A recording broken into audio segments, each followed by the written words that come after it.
तो एक्सरसाइज 2.1 को आज हम लोग फिनिश करेंगे। ठीक है, क्वेश्चन नंबर 8 से स्टार्ट करते हैं। In question number 8 it is given 5 numbers are in GP. 5 numbers are in GP such that their product is 1024. उनका जो प्रोडक्ट है वो है 1024 and fifth term is square of third term. Fifth term is square of third term.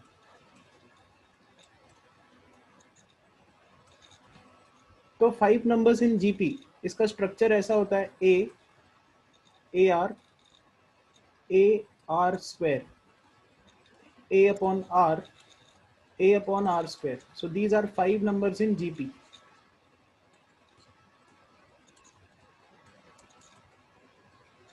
अब पहला condition लगाते हैं कि इनका जो प्रोडक्ट है वो 1024 है। अगर आप इसका प्रोडक्ट लगाओ तो A upon are square, A upon are, A R square, ये दिया हुआ है 1024। तो यहाँ पे R square cancel out, R will cancel out, you'll get a raised to 5 is 1024। तो आप करो कैलकुलेट, a की वैल्यू कितनी होगी। 1024 को फैक्टराइज करो और लिख के बताओ चैट बॉक्स में व्हाट इज a का वैल्यू कितना है।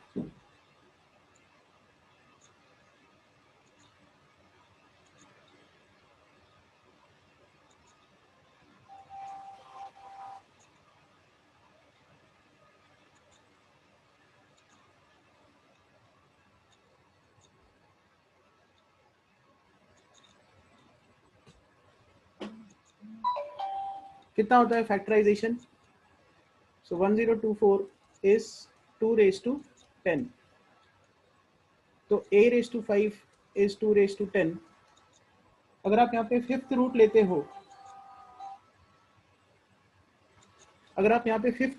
हो, तो a का वैल्यू आएगा 2 raised to 10 raised to 1/5। So that is 2 square, 2 square is 4। तो यहाँ पे a का वैल्यू 4 है। यहाँ तक क्लियर हुआ। a का वैल्यू इज 4। या फिर से एक्सप्लेन करूं, बताओ। This much is clear.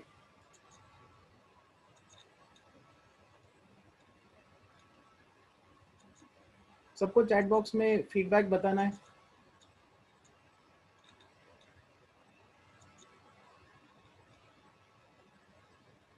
Okay, I again explain it, फिर से एक्सप्लेन करता हूँ।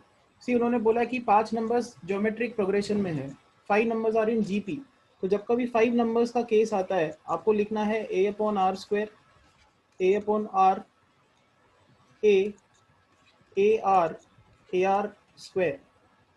तो यहाँ पे क्या है कि कॉमन रेशो कितना है, यहाँ पे common ratio is are.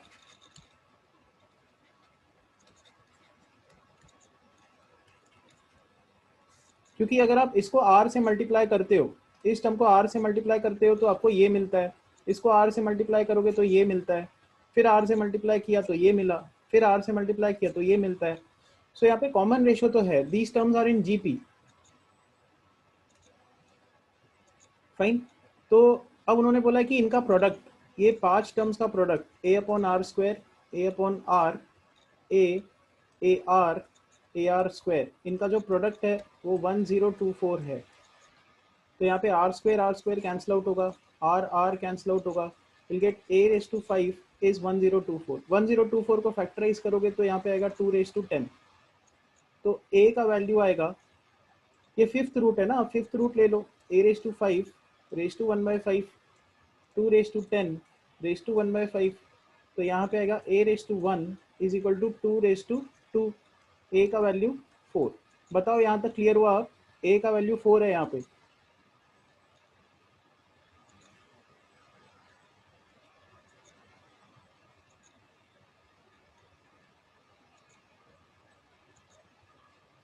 Fine. अब उन्होंने एक और कंडीशन दी है कि टर्म नंबर 5, इसका जो टर्म नंबर 5 है वो टर्म नंबर 3 का स्क्वायर है। अगर आपने ये सारे क्वेश्चंस रीड किए हुए हैं, कल मैंने ये भेजा था आपको sheet. So fifth term is square of the third term. अब फिफ्थ टर्म मतलब ये पांचवा टर्म है और तीसरा टर्म ये है, तो A R square fifth term is A square. ये क्लियर हुआ? ये थर्ड टर्म है, this is third term T3 and this is fifth term T5। तो उन्होंने बोला है कि T5 इज T3 का स्क्वायर। सो T5 मतलब ये, इट इज T3 इसका स्क्वायर। तो क्या होगा कि दोनों तरफ एक a कैंसिल आउट होगा and you will get R square is equal to a। R square is equal to 4, a का वैल्यू 4 है। यहाँ से r के दो वैल्यूज आएंगे, 2 और -2। अभी बताओ यहाँ तक क्लियर हुई चीजें? All of you have to comment, specially जो PCM फोकस्ड स्टूडेंट्स है, आपको बहुत एक्टिव रहना पड़ेगा। पता है कि ऑनलाइन इतना इफेक्टिव नहीं है, बट आपको जितना हो सके यूटिलाइज करना पड़ेगा। Okay fine. सो आपको आर और ए दोनों चीजें मिल गई। अब आप ये टर्म्स निकाल सकते हो ना। सो ये देखो, ए का वैल्यू 4, ए का वैल्यू 4 और आर का वैल्यू 2। ए का वैल्यू 4, आर का वैल्यू -2।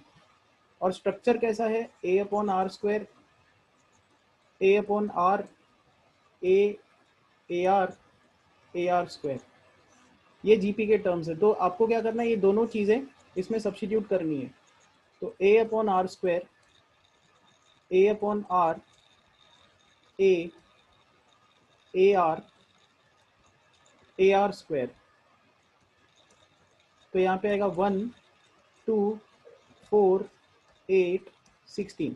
ये वो 5 टर्म्स है जीपी के। ये एक आंसर हुआ, ठीक है, दिस इज आंसर 1।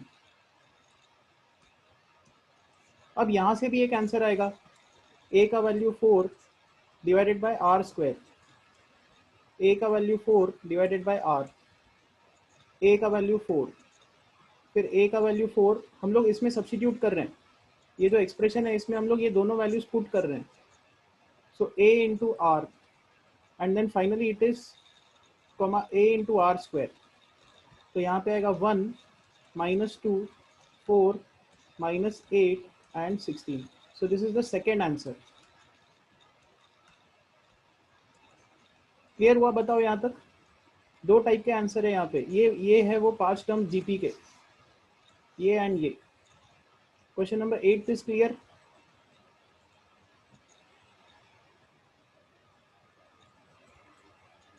आपको ये हर एक, आपको आइडियली एक कॉपी बनानी है जिसमें एक्सरसाइज का हर एक सम आपको सॉल्व करना है, ठीक है? फाइन, नेक्स्ट सम पे आते हैं। Next question is question number 9। तो सब लोग अपना जो वीडियो है उसको ऑफ करो। Question number 9, fifth term of GP is X. Fifth term of GP is equal to X, ये दिया है। Eighth term of GP, eighth term of GP is equal to Y, ये दिया है। 11th term of GP is Z, 11th term of GP is equal to Z, ये दिया हुआ है। वेरीफाई, हमको वेरीफाई करना है वाई स्क्वायर एक्स जेड, ये सही है कि नहीं, ठीक है? नाउ लेट्स से जीपी का जो पहला टर्म है वो है a is the first term and r is the common ratio, r is the common ratio। तो फिफ्थ टर्म x दिया हुआ है। फिफ्थ टर्म का फॉर्मूला क्या होगा? a r raise to 4। y क्या है? Eighth term a r raise to 7 and z क्या है? 11th term a r raise to 10। ये आ जाएगा। बताओ यहां तक चीजें क्लियर हुई? Is this thing clear? ये रेड कलर का जो मैंने फॉर्मुलेशन लिखा है ये क्लियर है? सिंपल जीपी का फॉर्मूला लगाया अपन ने। अब हम लोग इसके लेफ्ट हैंड साइड को कैलकुलेट करते हैं। लेफ्ट हैंड साइड मतलब वाई स्क्वायर। अभी देखो वाई का स्क्वायर क्या होगा, ए आर रेस टू 7 का square which is A square are raise to 14। अब हम लोग आर एच एस कैलकुलेट करेंगे। आर एच एस, तो आर एच एस है एक्स इंटू जेड, एक्स यहाँ पे है जेड यहाँ पे है, एक्स इंटू जेड क्या होगा, a r raise to 4 into a r raise to 10। So यहाँ पे आएगा a square are raise to 14। Check करो ये दोनों सेम है, ये टर्म एंड ये टर्म सेम है, तो verified that y square is equal to x z. Clear हुई ये चीजें, लिखते जाओ, प्रॉम्प्ट फीडबैक आते रहना चाहिए। इजी सम है, इट्स नॉट डिफिकल्ट।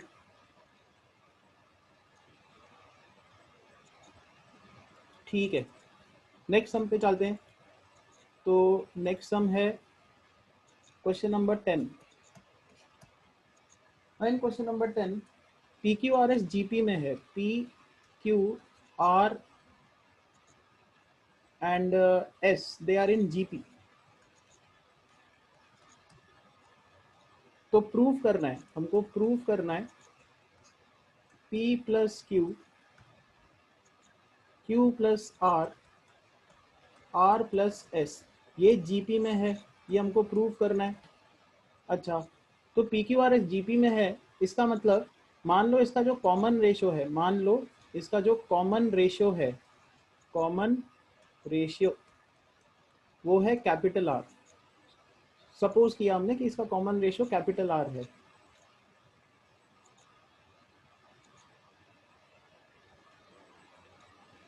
अच्छा एक काम करेंगे, बहुत सारे स्टूडेंट्स को कोई कोई सम्स उतने क्लियर नहीं हो रहे, हम लोग एक डाउट लेक्चर रखेंगे मे बी मंडे को या कल एक डाउट लेक्चर रखेंगे जिसमें सिर्फ आपके डाउट्स लेंगे, मतलब कोई सम फिर से रिपीट करके चाहिए तो हम लोग डिस्कस कर लेंगे, ठीक है। अगर मेजोरिटी स्टूडेंट्स को क्लियर हो गए सम्स तो हम लोग अगले सम पे चले जाएंगे, बट अगर आपको डाउट्स है तो पर्सनल व्हाट्सअप करके मुझे बता दो, तो हम लोग एक डाउट लेक्चर रखेंगे, उसमें स्पेशली वही वाले सम्स लेंगे, ठीक है। Now suppose P Q R S are in GP and R ये कॉमन रेशो है, फाइन। तो इसका मतलब Q का वैल्यू क्या होगा, Q होगा P इंटू आर, R का वैल्यू क्या होगा, सी जीपी का ना एक एग्जांपल लेके देखते हैं, आपको थोड़ा क्लियर होगा यहाँ पे। तो 2 फिर इसको ना 3 से मल्टीप्लाई करते हैं, 3 से, तो 3 2 6, ये अगला टर्म, फिर 3 से मल्टीप्लाई करेंगे तो 6 3 18, फिर 3 से मल्टीप्लाई करेंगे तो 54। तो ये जीपी है, दिस इज अ जीपी, इसमें ये कॉमन रेशो है। अच्छा, तो ये 6 कैसे मिला, 6 2 को आपने 3 से मल्टीप्लाई किया, 2 को 3 से मल्टीप्लाई किया, और 18 कैसे मिला, 18 कैसे मिलेगा, 2 को 3 से मल्टीप्लाई करो, उसके बाद फिर से 3 से मल्टीप्लाई करो। सो 2 को आपको 3 से मल्टीप्लाई करना पड़ेगा, फिर से 3 से मल्टीप्लाई करना पड़ेगा, तो ये 54 कैसे मिलेगा, 54 के लिए आपको 2 को 3 से मल्टीप्लाई करना पड़ेगा, फिर से 3 से मल्टीप्लाई करना पड़ेगा, फिर से 3 से मल्टीप्लाई करना पड़ेगा। ये मैकेनिज्म क्लियर हुआ। जीपी में क्या होता है कि आपके पास जो टर्म्स होते हैं, सो सपोज करो कि ये 2 है, सो 2 से 6 कैसे मिलेगा, आपको एक बार 3 मल्टीप्लाई करना पड़ेगा। 6 से फिर 8 कैसे मिलेगा, आपको एक बार 3, फिर से 3 मल्टीप्लाई करना पड़ेगा। 8 से फिर 54 कैसे मिलेगा, 2 से 3, फिर 3, फिर 3। यहाँ तक क्लियर हुआ। आप रिपीटेडली 3 मल्टीप्लाई करते जाते हो, आपको आगे के जो टर्म्स हैं वो मिलते जाते हैं। तो ये मैकेनिज्म क्लियर है जीपी का।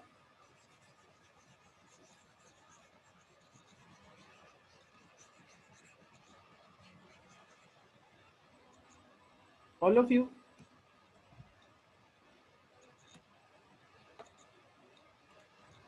ठीक है। तो हम लोग क्या करेंगे यहाँ पे, ये देखो वही काम करने वाले हैं।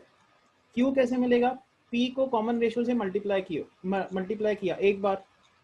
अच्छा, आर कैसे मिलेगा, आपको कॉमन रेशियो एक बार, फिर से एक बार, 2 बार मल्टीप्लाई करना पड़ेगा, तो P इंटू आर स्क्वायर आ जाएगा। अच्छा, तो S कैसे मिलेगा, ये जो S है आपको P को एक बार, फिर से एक बार, फिर से एक बार, 3 बार मल्टीप्लाई करना पड़ेगा। सो यहाँ पे S की वैल्यू होगी, will get S is equal to P into R Q. तो ये 3 चीजें क्लियर हुई, बताओ। PQRS GP में थे, तो P जो है वो पहला टर्म है, R कॉमन रेशो हमने लिया, तो R अपने को रिपीटेडली मल्टीप्लाई करते जाना पड़ेगा, तो QRS अपने को मिल जाएंगे। ठीक है, तो अब इस पे आते हैं, हमको ये 3 टर्म्स GP में प्रूव कर रहे हैं। अच्छा, GP का मतलब क्या होता है? इस टर्म का रेशो इसके साथ, ये अपने को प्रूव करना है, हमको प्रूव करना है इसका रेशो इसके साथ इक्वल टू होगा इस टर्म का रेशो इसके साथ। बताओ, यहां तक क्लियर है? ये हमको प्रूव करना है कि सेकेंड टर्म का रेशो फर्स्ट के साथ इज इक्वल टू थर्ड का रेशो सेकेंड के साथ। This much is clear. यहां से आगे के सम्स जो है वो थोड़े लेंदी है, तो हर बार मुझे पूछना पड़ेगा आपको। नाउ ठीक, यहाँ पे हम लोग ये सब्स्टिट्यूशंस करेंगे। देखो, Q का वैल्यू पुट करेंगे, तो Q का वैल्यू है P into R, plus small r का वैल्यू पुट करेंगे, that is P into capital R square divided by P को एज इट इज रखेंगे, प्लस Q का वैल्यू पुट करेंगे PR इज इक्वल टू, अच्छा ये LHS है, हम लोग अभी LHS कैलकुलेट कर रहे हैं। सो LHS इज इक्वल टू, अभी यहाँ पे P इंटू आर कॉमन निकल रहा है, तो यहाँ पे आएगा 1 प्लस आर, यहाँ पे P कॉमन निकल रहा है 1 प्लस आर, तो यहाँ पे P कैंसिल आउट होगा, 1 प्लस आर कैंसिल आउट होगा, and will get R। LHS का वैल्यू R। अब हम लोग RHS कैलकुलेट करेंगे, तो RHS देखो ये वाला टर्म है, इसको कैलकुलेट करते हैं, R plus S upon Q plus R. R का वैल्यू पुट करते हैं, P into are square plus S is PR³ divided by Q, तो Q का वैल्यू है PR plus R is PR square, which is equal to PR square, ऊपर common निकलेगा, यहाँ पे आएगा 1 प्लस आर, नीचे PR कॉमन निकलेगा 1 प्लस आर, तो 1 plus R will cancel out, P will cancel out, and R will cancel out, and you'll get R।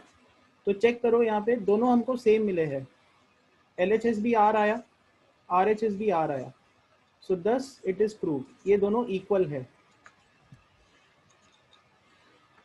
Fine, ये सम clear हुआ 10th।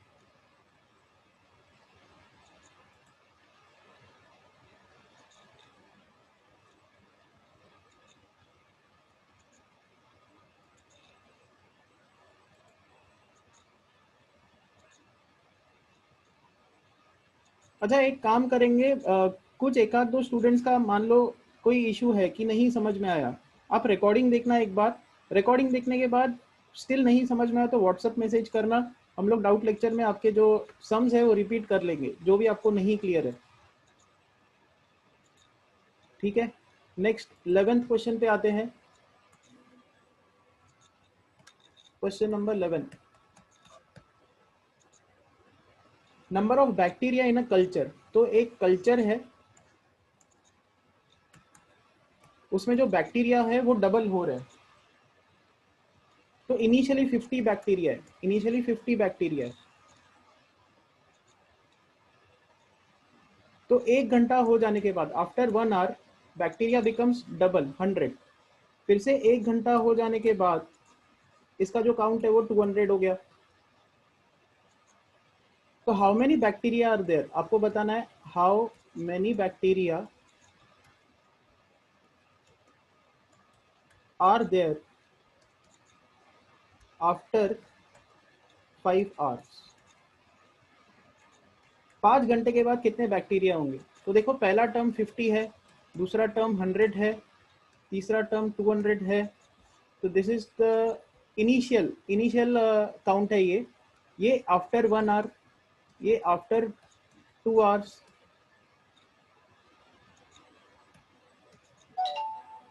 हमको बताना है कि आफ्टर 5 आवर्स कितने बैक्टीरिया होंगे।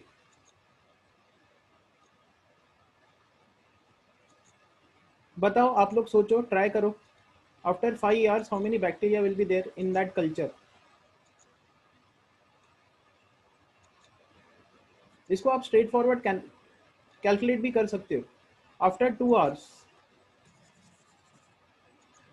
This is after 1 hour, this is after 2 hour, so 400 count हो जाएगा। आफ्टर 3 आवर्स 800 हो जाएगा। आफ्टर 4 आवर्स एंड 1600 हो जाएगा after 5 hours. So 1600 is the answer. 1600 is correct. Question number 12. अब देखो क्वेश्चन नंबर 12 थोड़ा ट्रिकी है। क्वेश्चन नंबर 12 में क्या दिया हुआ है कि एक प्लेन ग्राउंड है, ठीक है, बॉल को ड्रॉप किया गया है। तो यहाँ पे बॉल को ड्रॉप किया गया and the height is 80 feet. 80 feet से इसको ड्रॉप किया गया। अब बॉल क्या है कि रीबाउंड करेगा, सो बॉल विल रीबाउंड। और बॉल कितने हाइट तक रीबाउंड करता है? 3/4 ऑफ 80। इसके बाद क्या होगा कि बॉल फिर से नीचे आएगा, ये जो बॉल है फिर से नीचे आ जाएगा और फिर से ये रीबाउंड करेगा।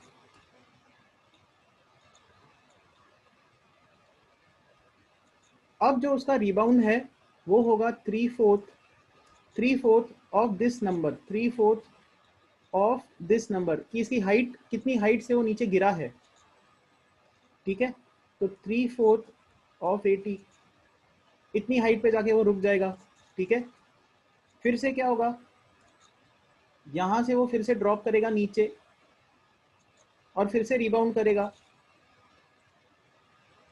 अब जो उसकी रीबाउंड की हाइट है, अब उसकी रीबाउंड की हाइट कितनी होगी? 3/4 ऑफ दिस नंबर, इसका 3/4।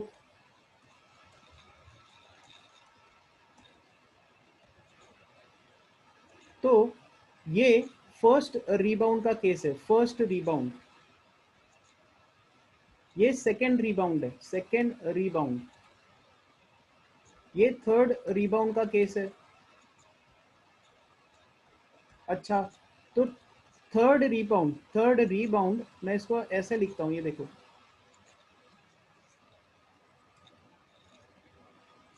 ओके।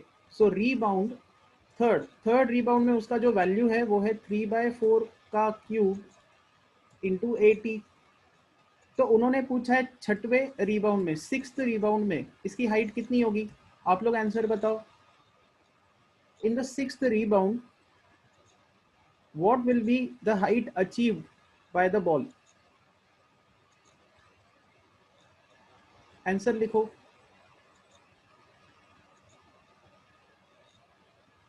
अरे बहुत इजी है, देखो यहाँ पे ऑब्जर्व करो। थर्ड रिबाउंड में यहाँ पे 3 दिख रहा है ना, तो सिक्स्थ रिबाउंड में क्या दिखेगा? 3/4 रेज टू 6 इंटू 80। इतना फीट तक वो ऊपर जाएगा बॉल। और ये वर्ड प्रॉब्लम्स जब भी कभी मैं दूं आपको लेक्चर से पहले रीड करके आने हैं, ताकि आपको क्लियर हो कि मैकेनिज्म हो क्या रहा है। ऑल्दो आप सॉल्व नहीं करो, बट एटलीस्ट डायग्राम बना के आओ, उस सम को समझ के आना चाहिए आपको, ठीक है। सो this is question number 12। Question number 13,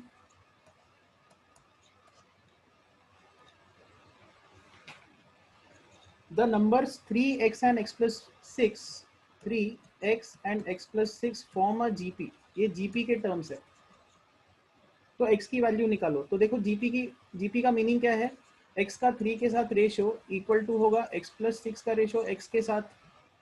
इन दोनों का रेशो और इन दोनों का रेशो क्या होगा? सेम होगा।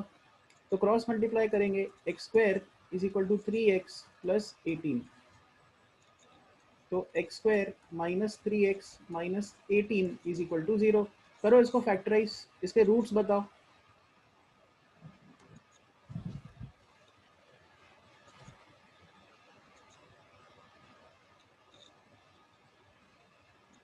चलो मैं ही लिख देता हूँ।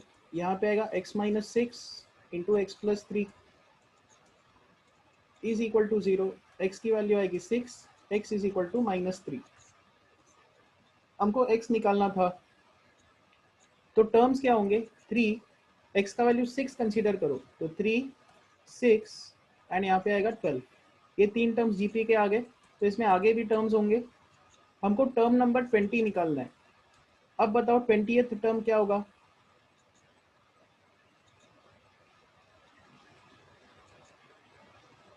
यहाँ पे कॉमन रेशियो कितना है वो बता दो। चलो इस जीपी का कॉमन रेशियो कितना है।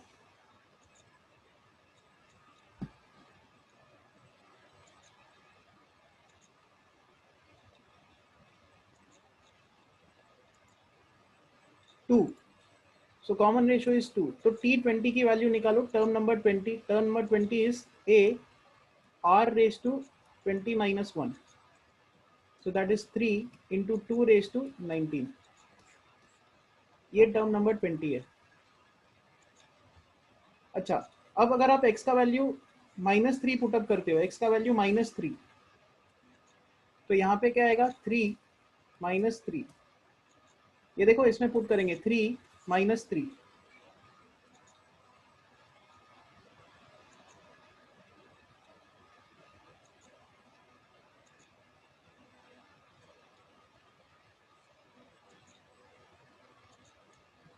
3 -3 और फिर यहाँ पे पुट कर दो x का वैल्यू -3, तो यहाँ पे फिर से 3 आ जाएगा।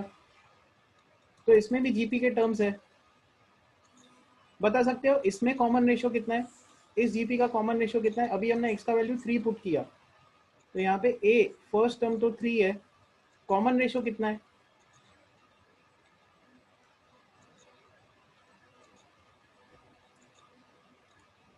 -1, that is correct. Common ratio is -1। अब टर्म नंबर 20 निकालो। टर्म नंबर 20 होगा a into R raise to 20 minus 1। So that is 3 -1 raise to 19 and -1 raise to 19 is -1। So the answer is -3। तो दो टाइप के आंसर्स यहाँ पे possible है, एक ये, सेकेंड ये। ठीक है, अब नेक्स्ट सम पे जाते हैं। क्वेश्चन नंबर 14 भी काफ़ी सिमिलर टाइप का है। कल हमने जो एक सम लिया था, उन्होंने बोला कि मस्कीटोज जो है वो 10% से ग्रो कर रहे हैं। अब इनिशियली 200 मस्कीटोज है, इनिशियली 200 मस्कीटोज है। तो एक ईयर हो जाने के बाद, आफ्टर 1 ईयर उसका काउंट होगा 200 प्लस 10%, 10% ऑफ 200। तो इसका काउंट कितना बनेगा, 200 कॉमन निकालो, 1 plus 10/100, so that is 200 into 110/100 after 1 year. So एक साल के बाद, आफ्टर 1 ईयर, उसका जो काउंट है वो इतना हो जाएगा। अब सेकेंड ईयर की हम लोग बात करते हैं। 2 साल निकल जाने के बाद उसका काउंट कितना होगा। तो प्रिंसिपल अमाउंट अब ये है, this is the principal amount, 200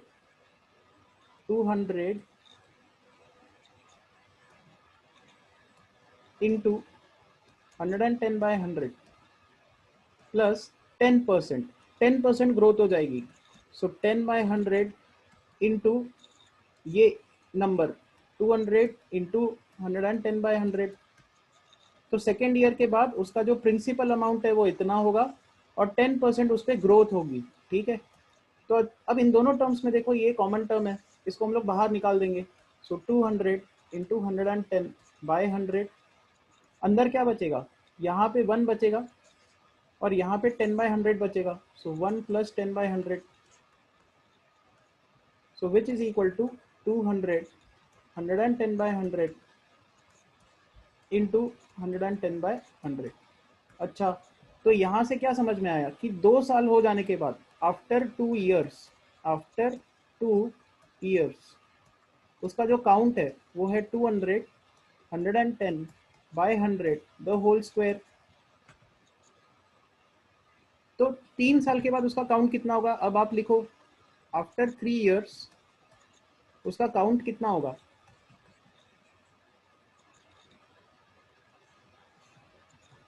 count is equal to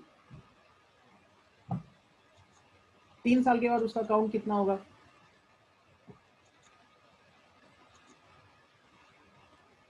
चलो इतना बता दो, 200 इंटू 110/100 रेस टू कितना होगा यहाँ पे? Raise to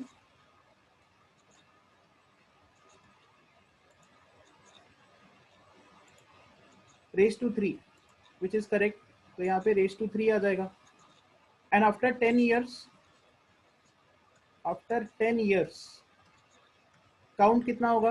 200 into 110/100 race to 10 years के बाद कितना होगा? 10 विच इज करेक्ट। तो ये काफी इजी सम था, ये कंपाउंड इंटरेस्ट के जैसा ये सम है। अब आते हैं लास्ट सम पे, दैट इज क्वेश्चन नंबर 15। फिर से 3 टर्म्स जीपी में दिए हैं, x-6, उसके बाद 2x एंड x², ये जीपी में है।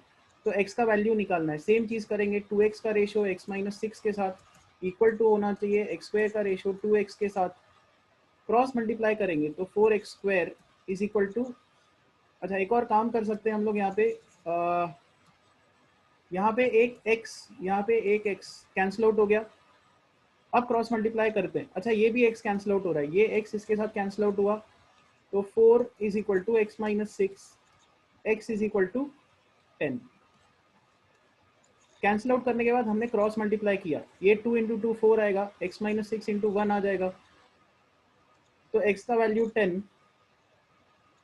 फर्स्ट टर्म निकालना है, ये जीपी के टर्म्स है, तो फर्स्ट टर्म क्या होगा? अच्छा x का वैल्यू 10 पुटअप करो इसमें, x का वैल्यू 10 पुट करोगे तो यहाँ पे आएगा 10-6, 2 इंटू 10 एंड 10 स्क्वायर, तो यहाँ पे आएगा 4, 20 एंड 100। क्लियर हुआ? ये टर्म्स है जीपी के। बताओ यहाँ तक चीजें क्लियर है? x का वैल्यू 10, वो अगर आप इसमें सब्स्टिट्यूट करोगे इसमें, तो आपको जीपी के टर्म्स मिल जाएंगे 4, 20 एंड 100। फर्स्ट टर्म 4 है, first term is equal to 4, और nth टर्म निकालना है। nth टर्म क्या होगा? a r raise to n-1। यहाँ पे जो कॉमन रेशो है वो है 5। ओके, तो यहाँ पे टाइम भी अप हो रहा है और मैंने एक्सरसाइज भी डिस्कस कर दी है। कल आपका टेस्ट है, मोस्टली शाम को ही होगा 7 o'clock, MCQ बेस्ड टेस्ट है। मैं उसके इंस्ट्रक्शंस आपको दे दूंगा कि वो टेस्ट देना कैसे है। गूगल शीट आपको एक प्ले स्टोर से ऐप डाउनलोड करना पड़ेगा, जहाँ पे आपको ऑप्शंस फिल करके मुझे देने होंगे, और आपको हैंड रिटन सॉल्यूशंस भी मुझे भेजने होंगे अपने, ताकि आप कॉपी ना करो एक दूसरे से। ठीक है, तो अच्छे से पढ़ो, ये एक्सरसाइज 2.1 के ऊपर ही बेस्ड होगा सब कुछ, बट क्वेश्चंस बाहर से होंगे, जरूरी नहीं है कि टेक्स्ट बुक के ही क्वेश्चंस आएंगे। ओके, स्टॉप ओवर हियर, और कोई भी जो डाउट्स है व्हाट्सएप पे मुझे भेजो। मे भी हम लोग आधे घंटे का एक डाउट लेक्चर रखेंगे और फिर आपका जो टेस्ट है वो स्टार्ट करेंगे। ठीक है, बाय।